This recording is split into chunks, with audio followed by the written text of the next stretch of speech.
You are welcome, maging yung mga nakikinig ngayon sa online na out of curiosity, they are watching. Kanina, I think that was last week pala, yung caller dyan sa labas, sabi niya, Pastor, ako po yung nakikinig online. Thank God for the technology. Amen. God is using technology to propagate the gospel. Sino dito yung may kilig at excitement na makinig ng salita ng Diyos? Parang nakukulangan ako. See, are you ready to receive the word? I need to hear yung nasa taas. Kitang-kita ko kayo. Are you ready to receive the word? Amen. It compels me to share this message. Normally, I just share the message. Normally, pag nagpiprepare ako, minsan dumarating yung message, Huwebes, Biyernes, minsan nga, linggo na, wala pa. Then I just flow and the Lord suddenly bibigay niya. I just don't preach a topic para lang i-please yung tao. I make sure I'm listening from God. So the Lord spoke to me clearly, and I will start with this illustration. Matagal nang gustong pag-pray over po itong isang kapatid. Tumawag po sa akin yung isang kapatid natin na nakikinig sa Guam. Hello, yung mga nakikinig po sa Guam ngayon, na ipag-pray po niya ang kanyang kapatid. Pag-pray ko po, rather, yung kanyang kapatid na nasa Clark Medical City. Siyempre po, puno yung schedule ko noon. Nag-solemnize po ko ng wedding sa Sabado, tapos Sunday sa busy, Sunday yung Monday to marami pong ginawa noon. So cut the story short, I made it by Monday. Nagpunta ako, nasa 4th floor po siya ng Medical City. At nung nakita ko siya, parang payat na payat. No? Wala nang muscles, nagkaroon siya ng muscle loss. Dati po siyang heavy equipment operator sa ibang bansa. So siya po ay may kaya. Malaking kinikita niya, but suddenly nawala po niya yung kanyang kalusugan. And then, sinare ko po sa kanya yung gospel. The greatest healing, sabi ko, is receiving your salvation and healing sa iyong kaluluwa, sa iyong espiritu. So, lumuhod po ko, buti walang dumating na mga nurses kasi ang dami niyang aparato. Sumunod po siya sa panalangin. Hindi ko po alam, maging yung kanyang tatay na may edad na, sumamang lumuhod sa akin. Sumunod, maging yung nanay niya na may edad na, senior citizen, they are in their 80s. And they accepted the Lord. And then, wala akong kamalay-malay na gagamitin ng Lord itong simpleng pananalitang ito. At nangusap ang Lord sa akin. Sabi ko, alam mo ba na ilang beses na akong nagtangkang ipanalangin ka. Pero nakarating ako ngayon at sinabihan ako ng Panginoon na puntahan kita dyan kahit gaano kahirap pumunta dyan. Alanganin yung lugar. Kung wala po kayong private na sasakyan, mahirapan po kayong pumunta sa Clark Medical City. Wala pong mga ano doon. So, tapos hinawakan ko siya sa kamay. Sabi ko, Jesus loves you so much. Pumikit siya at siya po'y lumuha. So, wala lang sa akin yun. Normal po yun na pag nandun yung kapuspusan ng Diyos, yung mga tao na hinihipo ng Diyos. And then the following day, nag-message po sa akin ang kanyang kapatid. Sabi niya, Pastor, hindi po nakakatulog ang aking kapatid na yan. Hindi po nakakadiretso ng tulog. Siguro isa sa dahilan kung bakit butot balat na siya ay kulang siya sa tulog. And for the first time, nung tanggapin niya at buksan ang kanyang puso, na mahal siya ng Diyos. Sabi niya, Pastor, mula gabi hanggang umaga, nakatulog po siya ng mahimbing. parang suddenly the Lord spoke, ito yung gusto kong malaman ng mga anak ko, na sila'y lumalim dito. And the title of my message today is Knowing and Believing that you are God's beloved. May problema kasi kung minsan sa mga ganitong mga titulo, nagiging sanay tayo, nagiging familiar tayo, namimiss natin ang kalaliman ng ibig sabihin nito. Whether you are 10 months old as a believer or 10 years pataas na mananampalataya, you cannot outgrow this truth. We all need to grow in this area of our lives. In fact, Paul says, though I have faith that can move mountains, though I have knowledge to fathom deep things of God, if I don't have a revelation of God's love, though I will feed my body to be burned, or feed my body to the people, or allow my body to be burned. Doon na isulat yung 1 Corinthians 13. Because 1 Corinthians chapter 12 talks about gifts. Corinthians are so gifted. And they know a lot of things. Ito po yung lagi kong sinasabi sa mga kabataan na inquisitive. They like to ask questions. They like to make queries about deep things. But really, you will not grow that much if you are not deeply rooted in God's love. Because the Bible clearly says in 1 Corinthians 8:1, knowledge pops up. Nagiging yabang. Yumayabang, nagkakaroon ng pride. Listen to this. Sabi ng 1 Corinthians 8:1, knowledge pops up, but love builds up. So if you want to grow, you need to grow in this area. You need to understand it's not all knowledge. And besides, the Bible says there is only one fruit of the Holy Spirit. It's not even patience or kindness or gentleness. What is it? Love. So to begin with, let's start with Psalm 127, verse 2. Kayo ba'y nahihirapang matulog pag nagising kayo ng alas 2, alas 3, hindi na kayo makatulog? Okay. Ito para sa iyo to.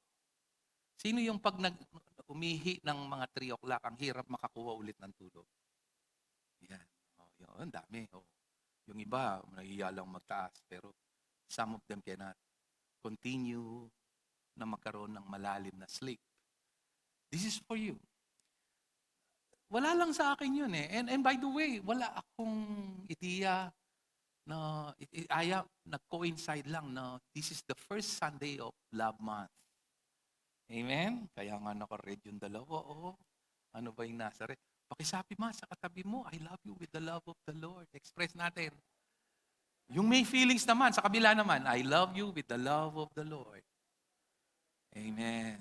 Yan. Nag-coincide lang. Hindi ko ito sinasadya. Na-realize ko, sabi ko, first Sunday, Love Month. Okay?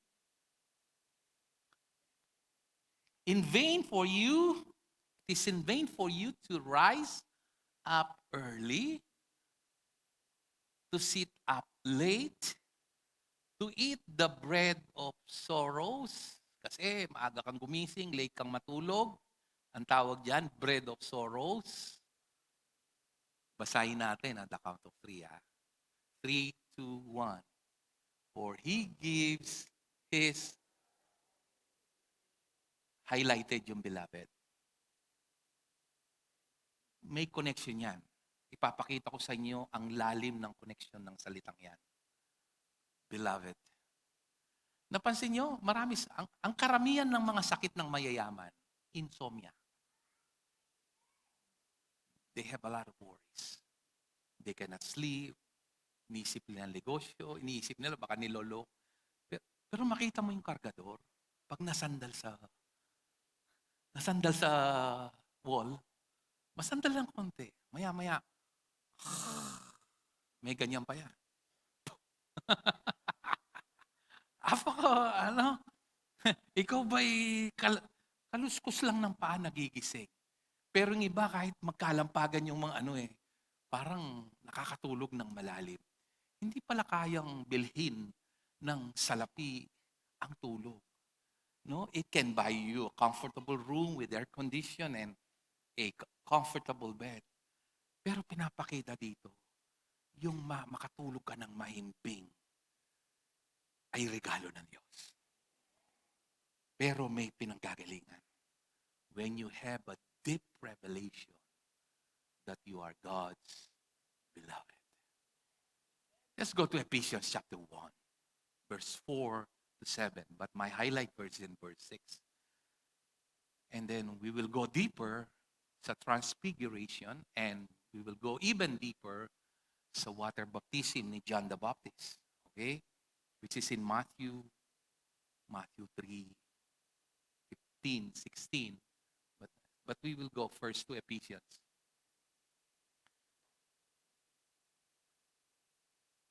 Chapter 1, verse. Nakaprepare na yan. Andyan na. Kahit hindi ko sabihin. He chose us in Him before to be holy and blameless in His sight. In His sight. He's not pretending.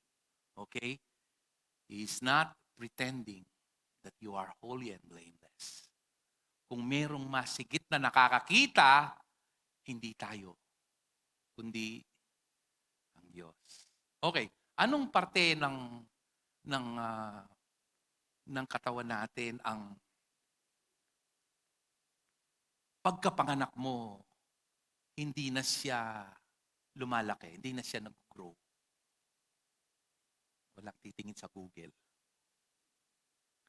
Ano, sa tingin nyo? Can you make a guess? Yeah. You have that hint. Eyes. To be specific, your cornea. That is the only organ na hindi pagkapanganak mo fully grown na yon. Hindi na yon lalaki or liliit. No? Now in verse 5,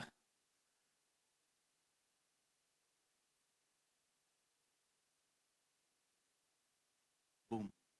Having predestined us to adoption as sons by Jesus Christ to Himself, according to the good pleasure of His will. Having predestined us to adoption as sons by Jesus Christ to Himself, according to the good pleasure of His will. Okay, at this point, I will say medyo yung malalim na theology for you to understand His will. Most people are confused about free will. Free will. Do we have free will or not? The right word there is not free will. Free determination ang tawag doon. Okay? If you're not a believer, you don't have free will, every one of us, wala tayong free will na piliin ng Diyos.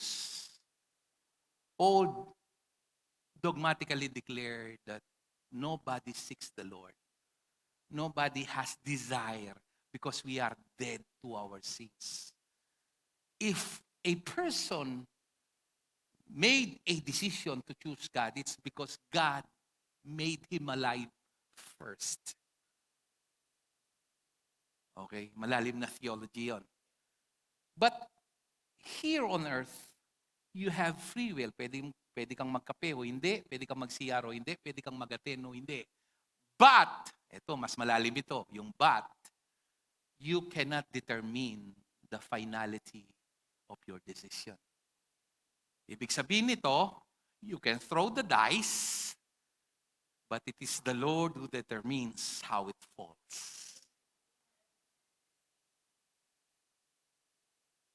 If you don't understand that, it will be hard for you to understand God's sovereignty.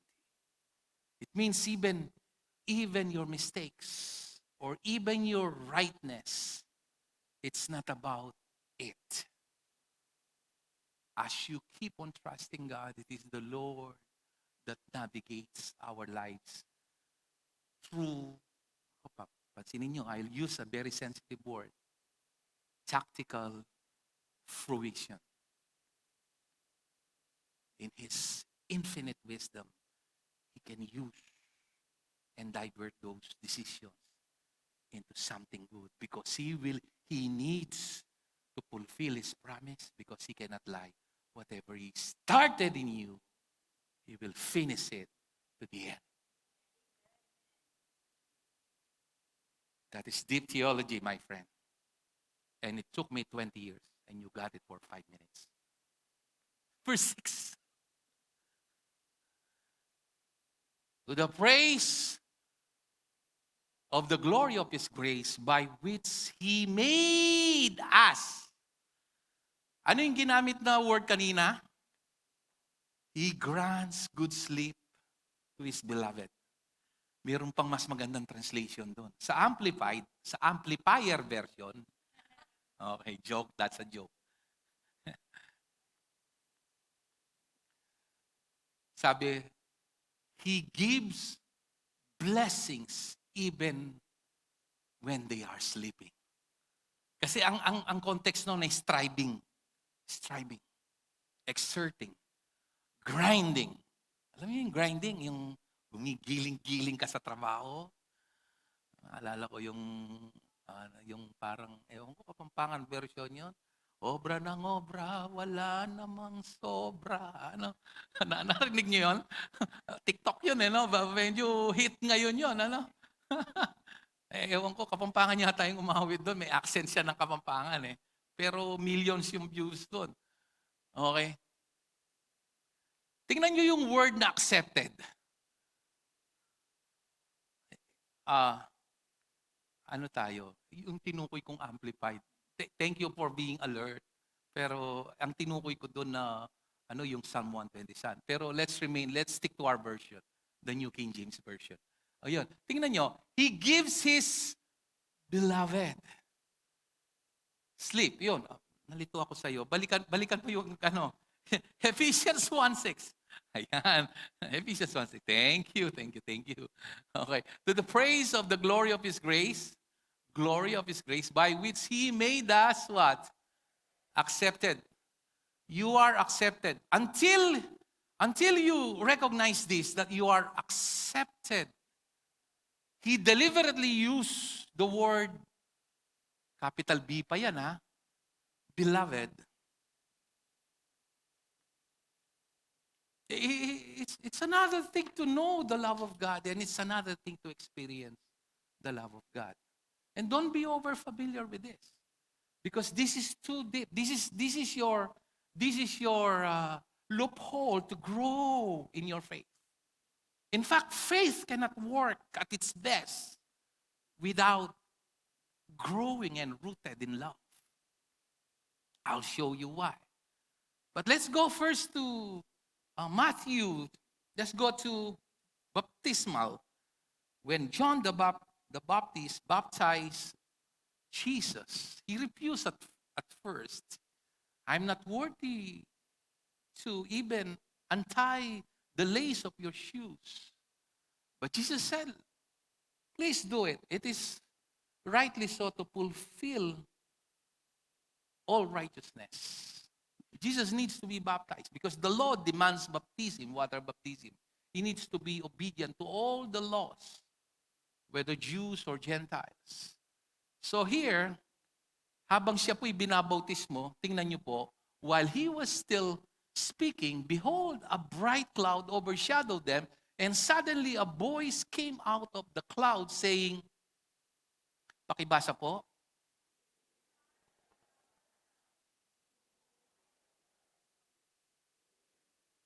hear him. Hear him.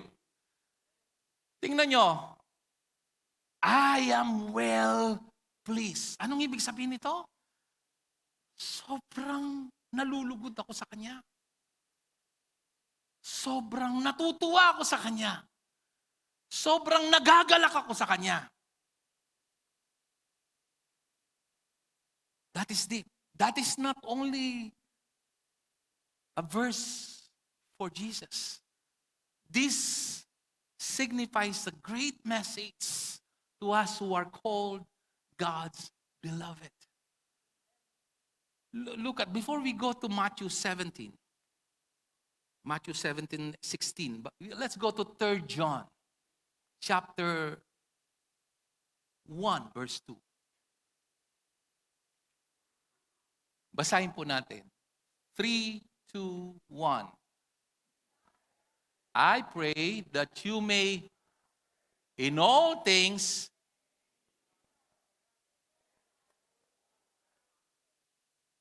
this is a clear indication of God's will.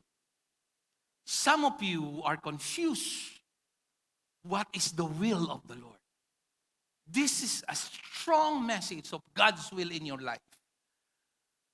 I pray that you may prosper in what? Some things, many things, all things. And be in, that is God's will for you. To be in health. God has many ways to show His health, to pour out, to bestow His health. Just as your what? Ang soul natin may tatlong komposisyon. Kaisipan, kalooban, at puso. O, banggitin ko sa inyo, ha? Bakit prosperous yung soul natin? Kaisipan, the Bible says we have the mind of Christ. Puso, the Bible says we have been circumcised in the heart. God gave us a new heart. Yung kalooban, God gave us a new desire. Kaya pansin nyo, hindi na kayo komportable sa mga dati nyong ginagawa. Hindi na kayo masaya because God gave you a new will, a new renewed desire. That's why your soul prospers and He wants you to receive this by believing that you are God's beloved. Nakikita nyo ang linaw? Okay, let's go to Matthew chapter 17. Sino nag-e-enjoy sa topic? Actually, na-share ko ng pahapyaw ito nung Thursday. Pero hindi ko kayang ipaliwanag ng malalim doon kasi wala akong ganitong mga PowerPoints. Pero pahapyaw ko lang itong nabanggit sa kanila. So let's go to Matthew 17, verse 16 and 17. Transfiguration, kasama ni Jesus si John, Peter, and James. And suddenly, there is the glory of God shining in the face and the whole body of Jesus. At nagpakita sa kabila si Elijah at si Moses. Sa pagkabigla ni Pedro, sabi niya, tayo ng tent dito. Huwag na tayong umalis. Ang sarap ng presensya at kaluwalhatian mo, Panginoon. But suddenly, there was a voice. No? So I brought him. Okay. Sorry, let me check my verse. It starts from verse 5. I'm sorry.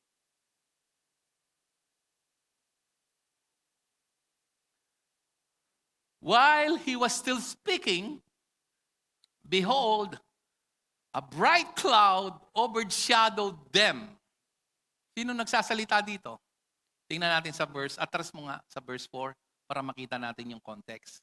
Then Peter answered and said to Jesus, Lord, it is good for us to be here. If you wish, let us make here 3 tabernacles, yung mga tent. Yung sinasabi ko sa inyo, that's the context. One for you, one for Moses, and one for Elijah. Overjoyed siya. No? Okay, that's the context. Verse 5. While he was still speaking, behold, a bright cloud overshadowed them, and suddenly, sabihin po natin, suddenly, a voice came out of the cloud, saying, pakibasa po, 3, 2, 1, in whom Hear him. Hear him. See that? Same word. The Holy Spirit intentionally used and deliberately the word beloved. If Jesus is called beloved and we are called beloved, ano yung bonding truth dito? The moment we believe in Him, we are one with Him. Okay. Now, let's go to Ephesians chapter 3, verse 17 to 20. Napakalaking pakinabang nito. Di ba sa atin, nag-i-struggle tayo minsan sa maniwala sa mga imposible? Nakita ko yung lot dyan sa highway. 1.2 hectares. Tabi ng Robinson. Lord, can you please give me, Lord, faith to believe that we can buy this lot?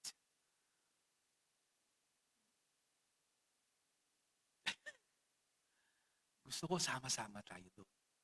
Hello, are you listening? Okay, let me show you how.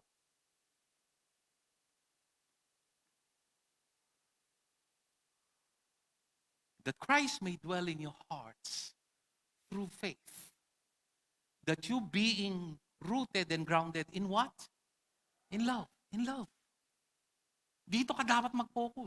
Kasi kahit marami kang alam sa Bible, pag walang love, yayabang ka lang. Paniwalaan mo ko, yayabang ka lang. Hindi ka totoong mag-grow. Ang totoong daan ng paglugo ay lumalim sa pagmamahal ng Diyos. Nabubuksan ang lahat ng mga, yung dalawa yung ating sight eh. The physical eye and the spiritual eye. Nabubuksan yung ating spiritual eye when we grow in love. Yung mga kabataan ngayon, because they're living in formation age, akala nila matured na sila because they can quote same verse, same message. Sabi ko nga, the true test of love is not loving Peter. It's loving Judas.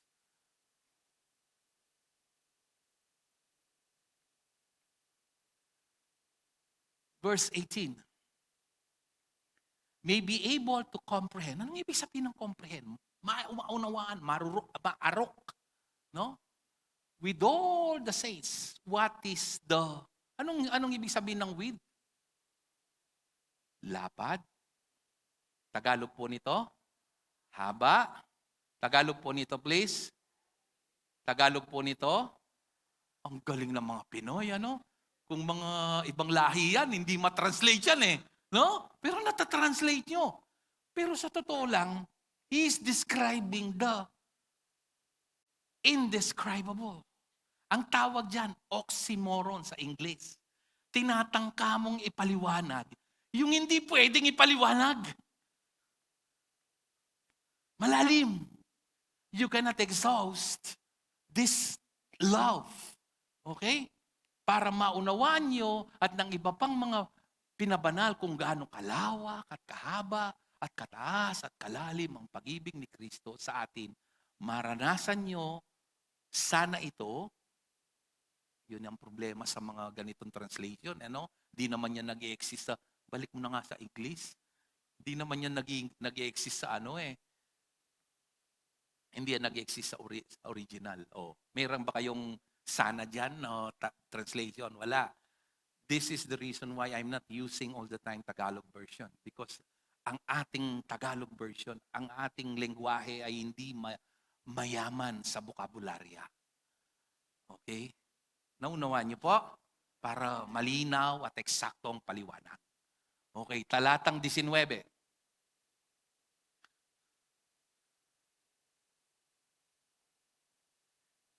To know the what? Which? Ibig sabihin, nilalampasan niya yung kaisipan natin that you may be what? With all. So ang fullness of God ay ang lumago sa pagmamahal ni Kristo.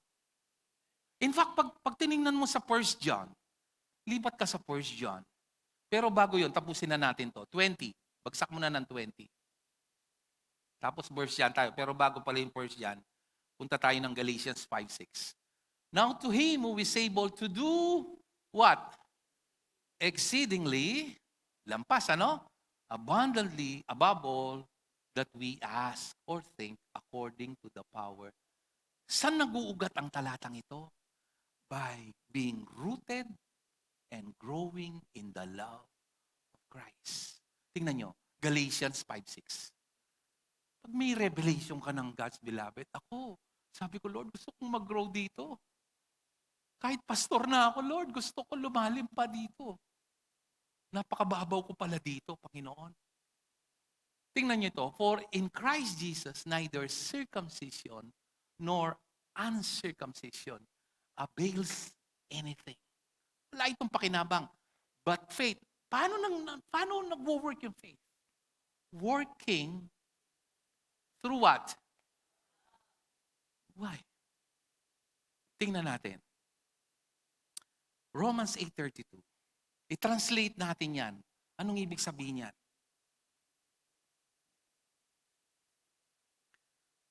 8:32.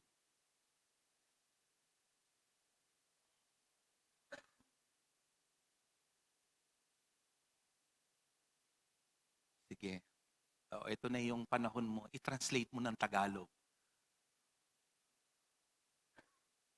Kung ang sarili niyang anak ay hindi niya ipinagkait, sa halip ay ibinigay para sa atin. Ano ang sinabi niya? Tiyak, hindi siguro, sana, walang ganun eh. Hindi gumagamit ng ganong salita ang lengguwahe ng Biblia. Walang sana, walang wish. No? Hindi ka dapat nagwi-wish sa mga bituin at sa mga comets. Daming nagliliparang comets ngayon. No? Bakit ka magwi-wish doon? Bakit hindi ka humingin diretso sa lumikha ng mga yon? Tiyak na ibibigay din niya sa atin ang ano? Lahat ng bagay. Naniniwala ka ba dito? Ito yung, whenever you're facing difficult things, whenever you're facing financial crisis, whenever you're facing health issues, please be reminded that you are God's beloved. Look, let me supplement it further dito sa 1 John chapter 4, verse 9 and 10. Ito yung mga talata na hindi ko naibigay kanina umaga. Pero I think it was explained well naman kahit hindi ko naibigay. Kinote ko lang surpassingly.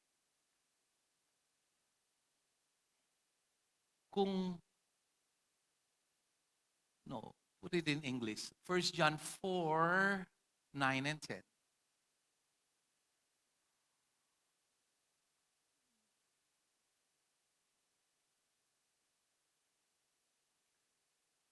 In this, the love of God was manifested toward us. That God has sent His only begotten Son into the world that we might live through Him. Paano nakikita? Paano ipinamalas? Ito, verse 10. And this is love. Pwede namang sabihin niyang this is love. Ang sasabihin niya, this is love. He healed you. He gave you this. He gave you this. But the way he described love is something unique. That's why if you want satisfaction in your heart,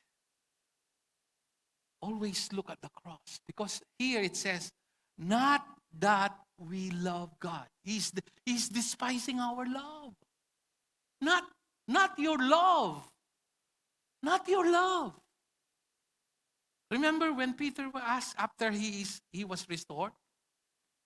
Peter, do you agapao me? Ang sagot niya, yes Lord, I phileo you. Same word in English, love, different meaning. Ito yung ibig sabihin nun. Peter, Mahal mo ba ako katulad ng pagmamahal ng Diyos? Mahal kita sa aking sariling pagmamahal. 3 times na inulit ng Panginoon yung kay Pedro hanggang na-depress si Pedro, biglang naalala niya anong nangyari sa 3 times. Naalala niya yung kanyang pagkakanulo kay Jesus. At tumilawok yung mga manok ng ilang beses? 3. Pero pinapakita niya, sabi niya, if you love me, feed my sheep. I cannot give you my love. It's not enough. But God's love is something greater, deeper, longer, higher. He loved us and sent His Son to be the propitiation for our sins. Ano yung ibig sabihin ng propitiation?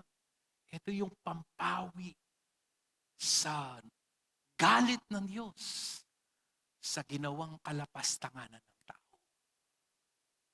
It's not our love, but His love. And dito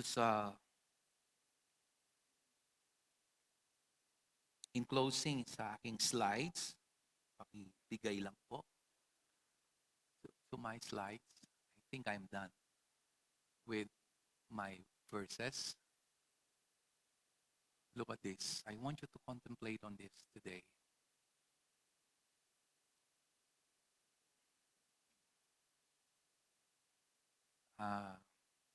Kanina may nabanggit po sa Amplified si Pastor Ryan that God does not need our help to bless us and to save us. I would like to bring that farther and deeper in a more profound way. Until you understand this, and you will not grow in your walk in the Lord.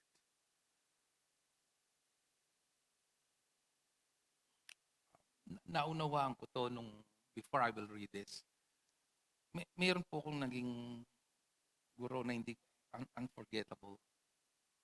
Hindi po ko yung mga sobrang galing na estudyante. Hindi ako nagsishine. I'm a mediocre student. Okay, I'm not good at math or English or anything like that. But there is this one teacher that really believes in me. I don't know why. He believes in me. Pag gumawa ako ng report, buong section tatakbo sa akin. Oh, punta kayo kay Jerry. Alam niya yung ginagawa niya, tinuturo. Sa kanya kayo magtanong sa topic. Hindi ko maintindihan yun. Hindi ko maintindihan yun. Sabi ko, Lord, I'm a mediocre student. I don't know this or that. First time nangyari sa akin. Tapos meron pa palang meron pa palang kasunod yun. Sinabi niya kay Sir Jun, kung iya mo may pastori Jerry, abi tayo kay administration kay pamsu, abi tayo, di sana, wow, Hindi ko alam yun. I'm not saying that. The Lord put something in her to believe sa pwedeng gawin ng Lord sa akin. There is something when you believe that you are God's beloved. Yun ang sinasabi ko sa inyo. Are you listening? Are you listening? Okay, listen to this.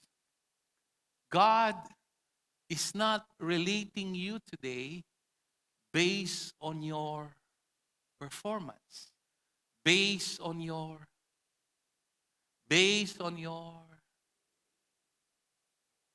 but He relates, tandaan mo to, dapat markado sa ito. Pag ang preaching taliwas dito, binababoy nila yung gospel. Because what the Lord accomplished at the cross cannot be lessened or you cannot add. That's why the Bible says you are complete in Christ. Are you listening? You are complete in Christ. That's one of your fixed point whenever you hear a sermon. Nung lason nyo. Kasi nang kay gagamit lang word of grace. Nang kay tutudlaget ang salvation. By grace, i-post dala kay may pakirutlo. Then kasunod na nga mano. Ito salbag na lo, ela consistent. He relates to you based on Jesus, His finished work, His perfect obedience, and His unchanging unrighteousness. This is the true gospel. When you understand this, you stop what? Haga na kayo ini, nung maging believer kayo, anyang 80s or 90s, favorite word natin, struggle, struggle, struggle. Why struggle? The gospel is not about struggle. It's about resting inside.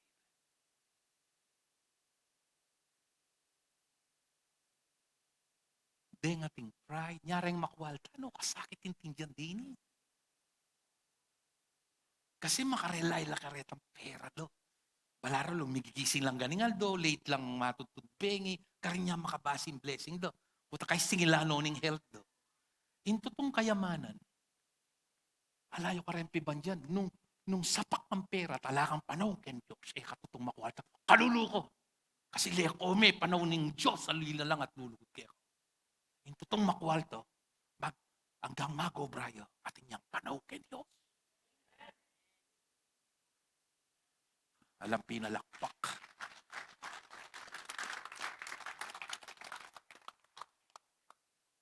When you understand this, you stop striving and begin resting in God's grace.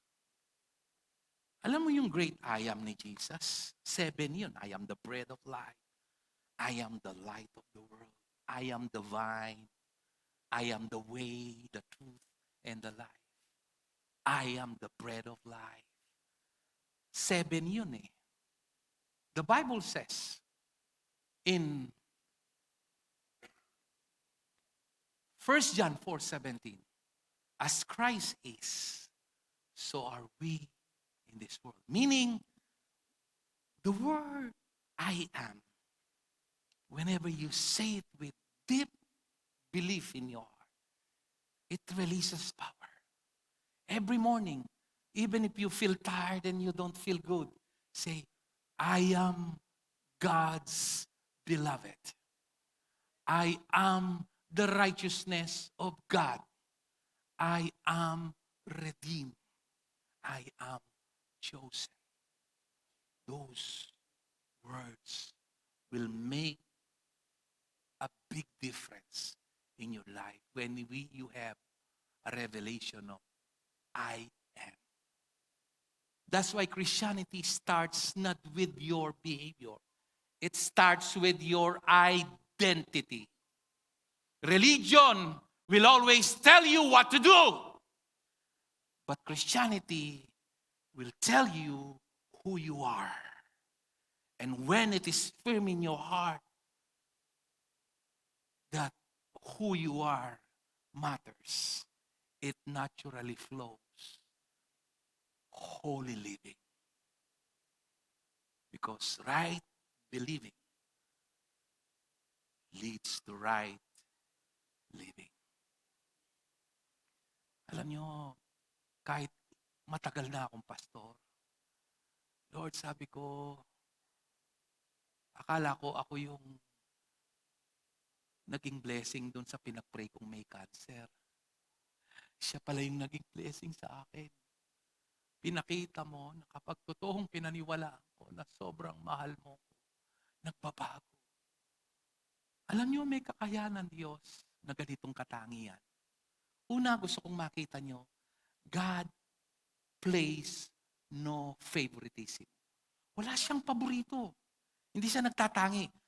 But, everybody say but, He can love you personally as if you are God's favorite. Only God can do that. Let me, amen. I'm not yet finished. Listen to this. Let me borrow your expanded imagination. Imagine there is a wall here. There is a wall here. And there is also a wall here. And outside is a bright sun. Parang kasalada, masisilo ko. Karakalda. At wala tang pulo rening makatangad na sulo. Pero, alam nyo, iba kasi yung alam mo lang eh. Iba yung kahit ang liwaliwanag niyan, tingin nyo papasok yung init na dulot ng liwanag na niyan kung sarado ang mga bintana at pinto? Yes or no? Of course no. Anong dapat gawin? Buksan. Buksan. Yung iba dito lang oh. Wala dito. Kaya hindi nag-grow. 10 taong ng Kristiyano. Sagli matitisod lo. Sagli ma-open lo. But when you open, just like this light that represents the sun, represents the love of God, when you open, it will give warmth and joy and peace.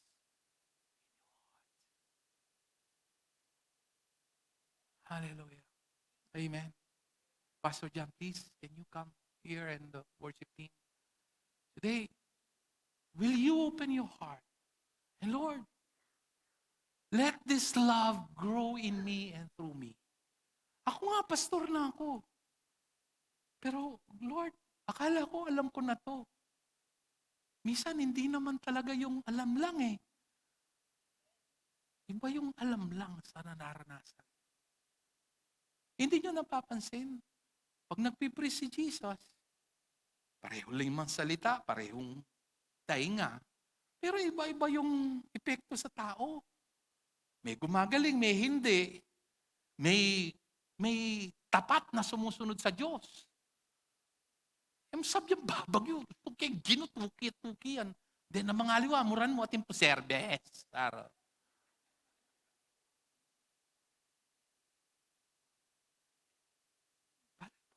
Paano yung Kenya mo, iyang kabuklan. Ngayon yung oras ay iti, bayo may umpisan. O yan, may kain na. May 11 months na mo, lunto na naman niyo si Marichang kanyan. Kabilis. Umpisan beke, lugod na rin. Katotong mag-grow.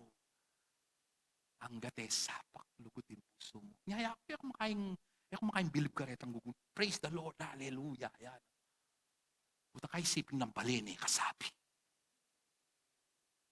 Buta kayo, gustong minuli ay lamenes magal sayo. Butang sapak ka lugod. Ang gangit ang aso mong ngemendilo, may bugmenguman Ninong man wala ka dito. Hallelujah. Let's all stand. Hallelujah. Let's open our hearts with this love and believe in your heart that you are God's beloved through this song. You know this song? Where would I be?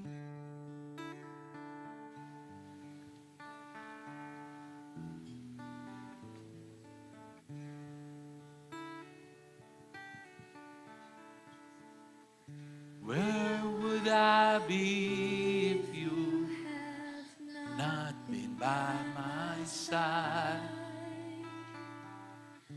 How could I rise to meet the morning of the day? Your tender mercies always calling from behind. Times I could not see you, even though you were close by. Come on, sing it again. Hallelujah. Where would I be if you have not been by my side? Come on, worship and adore Him. How could I rise to meet the morning of today? Your tender mercies, always calling from behind. At times I could not see you, even though you were close Open your heart and let the love of God flow within you. Come on, lift up your hands. Lord, you are good. Come on, lift up your hands. Open your heart. Let that love flow within you right now. Good. Let that love burn your heart with compassion and mercy. Hallelujah. Lord, you are good. Hallelujah. Lord, you are good. You are good, and your mercies forever. Let's go to the bridge. Declared it by faith. Help me to see. Come on, make it your prayer. Let me grow in this area of my life, Lord. Help me to see you as you are. Make it your prayer today. Hallelujah. Help me to see your loving kindness. Yes, Lord. Help me to see you as you are. As you really, really are.